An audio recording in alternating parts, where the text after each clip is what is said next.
ফ্যাসিবাদ বিরোধী ঐক্যের ভিতরে যখন আপনার ফাটল ধরানোর জন্য সরকারের পক্ষ থেকে এক সময় নানা ধরনের বক্তব্য আসতো, সেটা আবার ওনারা একজন আছেন পোস্ট ডিলিট উপদেষ্টা, একবার পোস্ট দেয় কিছুক্ষণ পর ডিলিট করে ফেলে, তিনি অনেক সময় বক্তব্য দিয়েছিলেন। সংকটের সূচনাও এখান থেকে আর কি, ঠিক আছে। তো এই যে বিভিন্ন যারা এখন ফ্যাসিবাদ বিরোধী শক্তি ছিলেন, প্রত্যেকেরই অবদান রয়েছে, ত্যাগ রয়েছে। আয়না ঘরে তারাও গিয়েছেন, তাদের কর্মীরা নির্যাতনের শিকার হয়েছেন, গুম খুনের শিকার হয়েছেন।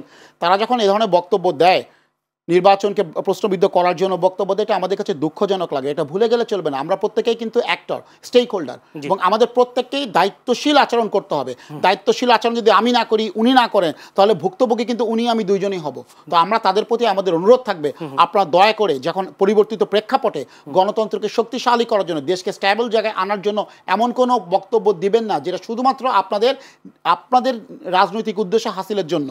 এমন কোনো বক্তব্য দিবেন না, জনগণের স্বার্থ বিবেচনা করে আপনারা বক্তব্য দেন, এটাই আমরা প্রত্যাশা করি। ধন্যবাদ।